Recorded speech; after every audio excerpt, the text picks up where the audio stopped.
नमस्कार दोस्तों, आज बात करेंगे एक बहुत ही इम्पोर्टेंट टॉपिक पर और एक नए डेवलपमेंट पर। अब डेवलपमेंट ये हो रहा है कि इंडोनेशिया और नेपाल के बाद अब फिलीपींस की सरकार के खिलाफ भी बहुत तीव्र गति से जन आंदोलन फिलीपींस में चलाए जा रहे हैं। तो आइए इस पूरे मुद्दे को बहुत विस्तार से समझते हैं और जानने की कोशिश करते हैं कि आखिर फिलीपींस में क्या समस्याएं हैं और जनता का रोष का कारण क्या है और ये जन आंदोलन किस दिशा में जाएगा और भविष्य में सरकार का फिलीपींस की क्या हो। तो देखिए, इन दिनों तीव्र गति से लगभग जुलाई से ही ये आंदोलन चल रहे हैं। अब इनकी गति थोड़ा सा बढ़ रही है। तो ऐसी संभावना विशेषज्ञ व्यक्त करने लगे हैं कहीं नेपाल और इंडोनेशिया की रास्ते पर ये आंदोलन न चला जाए और सरकार का तख्ता पलट या सरकार को उखाड़ फेंकने की स्थिति में ना पहुंच जाए आंदोलन। तो आइए विस्तार से समझते हैं और प्रमुख कारणों को जानने की कोशिश करते हैं। तो देखिए, जो सबसे प्रमुख कारण है इस आंदोलन के, वैसे अगर हम शॉर्ट में देखें तो सरकार की जो नीतियां हैं, भ्रष्टाचार है, पारदर्शिता की जो कमी है, सरकारी विभागों में जो जवाबदेही की कमी है, ये सब इसके लिए प्रमुख कारण है।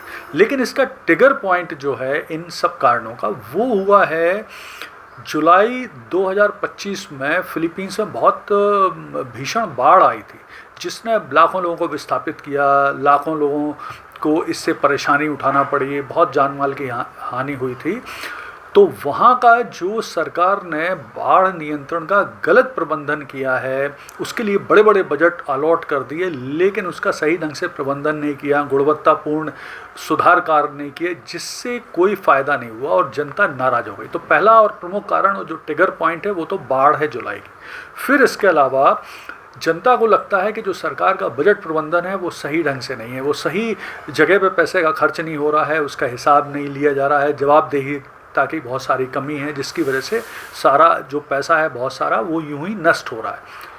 तीसरा है सार्वजनिक धन का दुरुपयोग। जनता को लगता है कि सरकार का जो धन है उनका ऐसे जगहों पर, ऐसे स्थानों पर, ऐसे कामों में उपयोग हो रहा है जो जनता के लिए उतने उपयोगी नहीं है या जिससे उतना लाभ नहीं हो रहा है, यानी जो सार्वजनिक धन का घोर दुरुपयोग किया जा रहा है। और प्रमुख रूप से इसका फ़ायदा मिल रहा है भ्रष्टाचार के कामों से, जो सरकार और उससे जुड़े लोग हैं, ठेकेदार हैं, कंपनियां, वो लाभ ले रही हैं। फिर इसके बाद जनता को परेशानी है कि जो देश में स्वास्थ्य सेवाएं हैं, शिक्षण सेवाएं हैं, वो अच्छी नहीं है, गुणवत्तापूर्ण नहीं है, स्टाफ की कमी है, दवाइयों की कमी है, जो सरकार पूरी नहीं कर पा रही। फिर जनता को परेशानी है कि जो महंगाई बढ़ रही है फिलीपींस में, इसके अलावा जीवन यापन का खर्चा बढ़ता जा रहा है। मनीला जैसे शहर जो कैपिटल है फिलीपींस की, उसमें रहने में काफ़ी मुश्किल आती है लोगों को, मजदूरी बढ़ गई है, आमदनी कम हो रही है। तो ये सब उनको वो है, प्रॉब्लम है। इसके अलावा लगातार फिलीपींस में प्राकृतिक आपदाएं आती हैं, जिसमें बाढ़ है, भूकंप है और इस तरह की विशेष तौर पर बाढ़ तो एक स्थायी फीचर है फिलीपींस का, जिसका प्रबंधन सही ढंग से नहीं हो पाता है, जिसके कारण जनता नाराज़ रहती है। फिर एक और बात जिससे जनता को अब परेशानी हो रही है कि सरकार प्रदूषण नियंत्रण के नाम से जो पुराने वाहन हैं उसको सड़क से हटाना चाहती है, लेकिन उसके लिए जो नए वाहन खरीदने का पैसा है, लोन है, वो उसका बोझ जनता पे आएगा, इसके लिए जनता तैयार नहीं है। तो यहाँ भी रोष, असंतोष का कारण।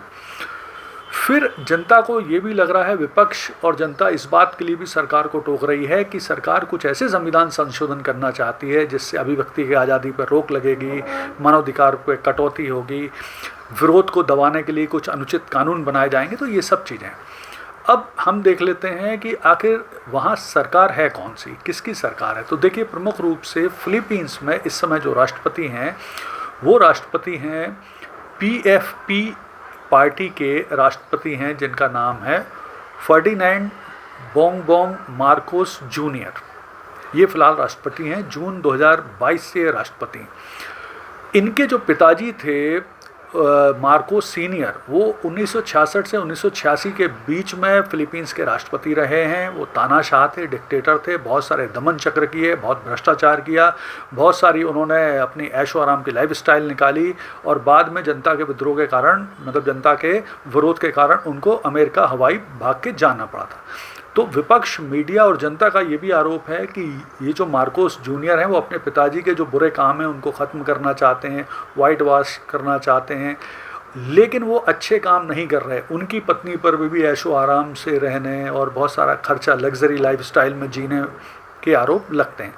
तो अब जो स्थिति बन रही है उसे देखते हुए स्पष्ट तौर पे कहा जा सकता है कि अगर मार्कोस जूनियर ने, जो वर्तमान राष्ट्रपति हैं फिलीपींस के, सही ढंग से जनता के असंतोष, विद्रोह को हैंडल नहीं किया तो आने वाले समय में उनके खिलाफ तीव्र आंदोलन हो सकते हैं और जनता उन्हें सत्ता से भी उखाड़ के फेंक सकती है। धन्यवाद।